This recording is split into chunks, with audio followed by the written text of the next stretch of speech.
શ્રીનાથજી ચરિત્રામૃત સચિત્ર ગ્રંથ શ્રી હરિરાયજી મહાપ્રભુજી રચિત તેમાં ગઈકાલે જે પ્રસંગ આવ્યો હતો જેમાં સાક્ષાત ગોવર્ધનનાથજીએ જે વલ્લભકુલ આચાર્ય બાલક ભૂતલ પર સેવામાં હતા તેમના મોટા ભાઈ જે લીલામાં પહોંચેલા હતા તેમણે જણાવ્યું કે તમે તમારા લઘુ ભ્રાતા જે અત્યારે અમારી સેવામાં છે એમને કહી દો કે અમે શરદ પૂનમની રાત્રિએ શયન આરતી થયા પછી અમને બળદગાડામાં પધરાવવામાં આવે, તે બળદગાડું તૈયાર રાખવામાં આવે. મુખારવિંદ જે આપણે ગોવર્ધન મહારાજનું મુખારવિંદ જે આરતી થાય છે ત્યાં, અને અમે ગોવર્ધન પર્વત પરથી ત્યારે જ ઉઠીશું કે જ્યારે વ્રજવાસીઓ અમને તરછોડવાના ભાવથી અમારાથી અભાવ આવશે એવી રીતે એ ઉઠાવશે ત્યારે અમે ઉચકાઈ જઈશું. અમે આપનાથી પણ નહીં ઉચકાઈએ. વલ્લભકુલ બાલકોથી વ્રજવાસી પ્રત્યેનો સ્નેહ પ્રગટ કર્યો. તે વખતે કહ્યું કે આ મહાદેવ એ બુઢા બાબાનું રૂપ લઈ અને આગળ મશાલ લઈને ચાલશે. ગઈકાલે પ્રસંગ ત્યાં સુધી આવ્યો હતો. હવે જે પેલો ઔરંગઝેબ આપણા જતીપુરાનો નાશ કરી નાખશે, આપણને લૂંટી લેશે એમ બોલતા બોલતા તે વ્રજવાસીઓ શ્રીનાથજીને ઉપાડશે ત્યારે જ અહીંથી ખસશે.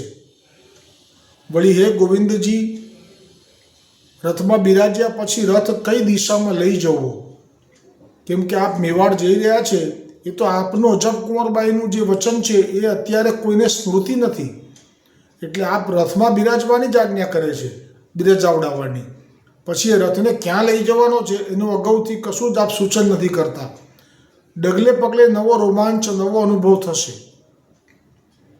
એટલે કહ્યું કે જ્યારે રથને કઈ દિશામાં લઈ જવો એ પણ નિર્ધાર નથી કર્યો તો એ કેવી રીતે ખબર પડશે? કેમ કે આપ જ ઈચ્છા કરવાના છો, ત્યાં જવાનું છે, તને આપ બોલતા નથી. ગુસાઈજી આજ્ઞા કરી છે કે તમારે બોલવાનું નથી, તો પછી કેવી રીતે સમજાશે? એવું જ્યારે આપના લઘુ ભ્રાતાને થાય તો એમને કહેજો. આવું ગોવર્ધનનાથજી કહી રહ્યા છે લીલાસ્થ દાદાભાઈને કે કઈ દિશામાં લઈ જવો તથા ક્યાં અને કેટલો મુકામ કરવો તે બધું જ શ્રીનાથજી સ્વયં પેલા મહાવનવાળા ગંગાબાઈને જણાવશે. આ મહાવનવાળા ગંગાબાઈ કોણ છે એ તો 252માં આવી ગયું છે, એનો વિસ્તાર અત્યારે નહીં કરું. તો ગંગાબાઈને જણાવશે. તેથી હે ગોવિંદજી, એ ગંગાબાઈને શ્રીનાથજીના રથની પાછળના રથમાં સાથે રાખવા અને માર્ગમાં શ્રીનાથજી બાવાને જે વાત કરવી હશે એ આ ગંગાબાઈથી જતાવશે. એટલે જ્યાં ગુસાઈજીના જ આ દીકરી છે ઔરસ ગંગાબાઈ, ગંગાબાઈની માતા મહાવનની જે ક્ષત્રાણી હતી જેણે શ્રી ગુસાઈજી પાસે નંદાલયમાં પણ ઠાકોરજીમાં રૂપમાં આસક્ત હતી, અને એવો જ ભાવ અહીંયા પણ કર્યો. અને ગુસાઈજીએ કહ્યું કે અમે દ્વિજ તનમાં છીએ, અમારી મર્યાદા અમે નહીં છોડીએ. ત્યારે કહ્યું કે આપ સાક્ષાત પૂર્ણ પુરુષોત્તમ છો, અમે જાણીએ છીએ, હવે અમે આપની ઉપર છોડીએ છીએ. ત્યારે ગુસાઈજીએ કહ્યું કે હું દ્વિજ તનથી તો તારો સ્પર્શ નહીં કરી શકું, પણ હું વચન આપું છું કે તું તારા ઘરે જા, તારો મનોરથ સિદ્ધ થશે. એટલે ગુસાઈજીએ આપે સદેહે એમનો સ્પર્શ નથી કર્યો, પણ આપ તો કરતુંમાં કરતું તો આપે એવો અનુભવ કરાવ્યો કે જાણે એક ક્ષત્રાણીને ગુસાઈજીએ આવી રીતે સમાગમ કર્યો.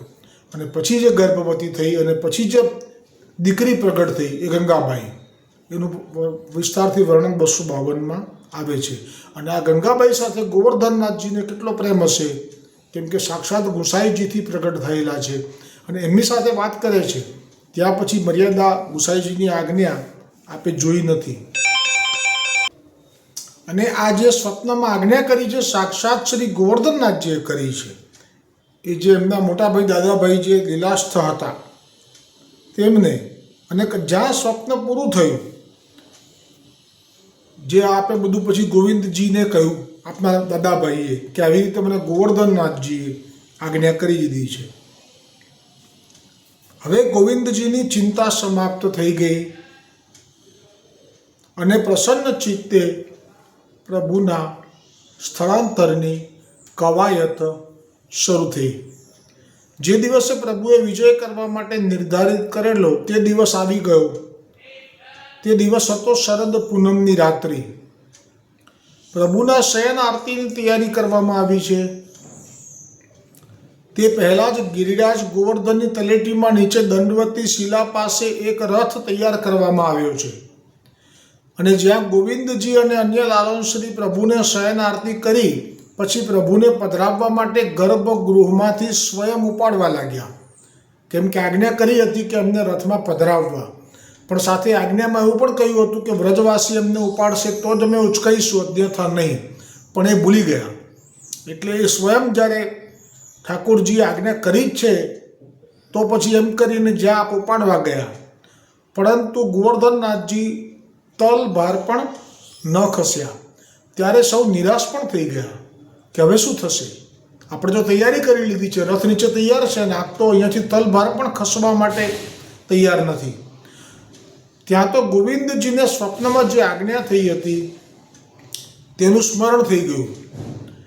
વ્રજવાસીઓ જ્યારે ગેરભાવથી શ્રીનાથજીને ઉપાડશે તો જ પ્રભુ અહીંથી ઉપાડી શકાશે, કારણ પ્રભુ વ્રજવાસીને વશ છે. વ્રજવાસીના જન્મ જન્મના ઋણી છે. ત્યાં જ હોહા કરતા વ્રજવાસીઓનું ટોળું આવ્યું અને શોરબકોર કરવા લાગ્યું અને મંદિર તરફ હાથ ઊંચો કરી બોલવા લાગ્યા કે સિપાહીઓ ચેતવણી આપીને ગયા છે કે જો ગોસ્વામી બાળકોથી કોઈ ચમત્કાર બતાવવામાં નહીં આવે તો તે ઔરંગઝેબના કહેવાથી અમારા તમામ પત્ની બાળકોની અને અમારી પણ કત્લેઆમ કરાવી નાખશે અને અમારી સંપત્તિ લૂંટી જશે. તેથી હવે આ દેવ દમનને જ એટલે કે શ્રીનાથજીને જ અહીંથી કાઢો, જેથી આપણે માથે આવેલું સંકટ ટળી જાય. એમ કહી શ્રી ગિરિરાજજી ઉપર ચડી ગયા અને ક્રોધ કરી મંદિરના દ્વારપાલોને પણ હડસેલી દીધા. વ્રજવાસીનું જે બળ છે, જે જોર છે, એ તો આવું જ છે. જે દ્વારપાલો હતા વલ્લભકુલથી નિર્મિત, એ બધાને હડસેલો અને બધા કેટલાક સાથે આવ્યા છે. કેવી રીતે કોઈનું ચાલે? હડસેલી દીધા અને શ્રીનાથજીના મંદિરની અંદર આવી ગયા અને શ્રીનાથજીને કહેવા લાગ્યા, દેવ દમન સબન કે સર યહાં કટવાએગો કા? આ વ્રજ ભાષામાં જે બોલ્યા છે એ જ ગોકુલનાથજીની કૃપાથી હરિરાયજી અહીંયા વર્ણન કરી રહ્યા છે. એ ગોવર્ધનનાથજીની સામે આવીને શું બોલ્યા? सबन के सर यहाँ कटवाएगो का? चल बेगी से उठ और या ब्रज के बाहर जाके कहीं और जगह पे अपनो ठिकानो बना ले. कहता कहता આગેવાન વ્રજવાસીઓએ પ્રભુ ગોવર્ધનનાથજી શ્રીનાથજીને પોતે જ ઉપાડ્યા કે તરત જ પ્રભુ મંદ મંદ હાસ્ય સાથે હળવા થઈ અને ઉપડી ગયા. બોલો ગોવર્ધનનાથ કી જય, બ્રજવાસી કે પ્યારે કી જય. આ વિરોધાભાસી લીલા છે.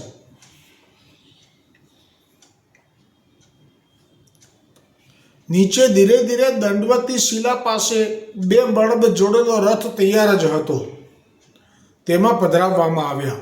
આ રથ આપણે જ્યારે દર્શન કરીશું, ચિત્રજી મૂકું છું, ખરેખર પૂર્ણ પુરુષોત્તમ કેટલા કોમળ છે, બાળક છે અને એમને રથ પણ બાળકને સોહાય એવો છે. નાનું બાળક હોય ને મોટી ગાડી કોઈ આપે તો એ કેવી રીતે એને ગમે, એવી રીતે આપણા પ્રભુ પણ એવા છે. નાનકડો રથ, નાનકડી જગ્યા, પણ હૃદય કેવું, પ્રેમના નિધિ, કૃપાના સમુદ્ર. એ પ્રસંગો રસ્તામાં આવશે. બહુ સુંદર પ્રસંગો હવે શરૂ થઈ રહ્યા છે. તો તે રથમાં ગોવર્ધનનાથજીને પધરાવવામાં આવ્યા અને તે જ વખતે મહાદેવ બુઢા બાબાનું રૂપ લઈ મશાલ હાથમાં રાખી આવ્યા. ત્યારે શ્રી વલ્લભકુલ શ્રી ગોવિંદજીને લાલ ગિરધરજીએ સ્વપ્નમાં જે આજ્ઞા કરી હતી તે યાદ આવી. તેથી આપ શ્રી જાણી ગયા કે આ તો સાક્ષાત કોઈ બુઢા બાબા નથી, પણ મહાદેવ સ્વયં છે. અને અન્ય લાલન શ્રી સિવાય આ ભેદ વ્રજવાસીઓ કે કોઈ પામી શક્યું નહીં. આ બુઢા બાબાનું રૂપ લઈ મહાદેવ આવ્યા અને હવે એ છેક મેવાડ સુધીની યાત્રા સુધી સાથે રહ્યા છે. એ શું કર્મ કરતા હતા? તો કે રક્ષા કરતા હતા. કોઈ પણ જાતનું વિઘ્ન ગોવર્ધનનાથજીના આ યાત્રામાં ન આવે, એ ભાવ હતો આપનો. અને એ સળગતી જે મશાલ હતી એ આપ પકડીને ચાલ્યા જતા હતા.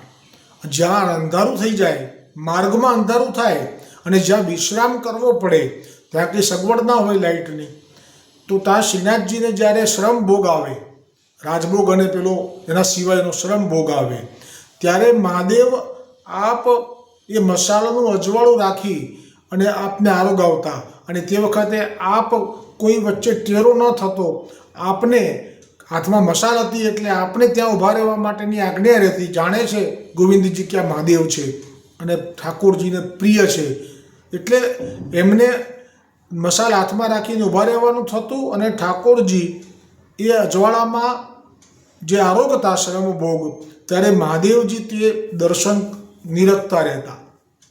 આમ જ્યારે શ્રીનાથજી હવે જ્યારે ગોવિંદજી મહારાજ જાતે રથ હંકારવા પ્રયત્ન કરવા લાગ્યા, તો જુઓ જેવી જેવી આજ્ઞાઓ સ્વપ્નમાં થઈ છે એ બધી ભૂલાઈ જાય છે. તો પણ ગોવર્ધનનાથજી તો જે બોલ્યા છે એ જ થાય છે.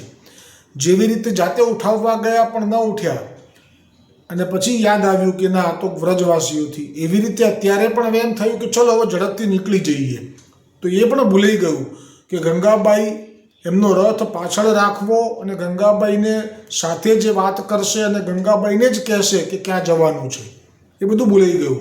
એટલે ગોવિંદદાસજીએ તો આપે જાતે જ, ગોવિંદજી મહારાજે જાતે જ રથ હંકારવાનો પ્રયત્ન કર્યો, પણ છતાંય પ્રભુનો રસ તસુ જેટલો પણ આગળ ન વધી શક્યો, ન ચાલ્યો. પાછું યાદ આવ્યું કે પ્રભુની આજ્ઞા મુજબ મહાવનની ગંગાબાઈની રાહ જોવા લાગ્યા. મહાવનની ગંગાબાઈ પણ એટલી જ વારમાં આવી ગયા અને પ્રભુના ઓવારણા લીધા, શ્રીફળ વધેર્યું અને શ્રીનાથજીના પાછળના વાહનમાં ગંગાબાઈને બેસાડી દેવામાં આવ્યા કે તરત રથ ઉપડ્યો.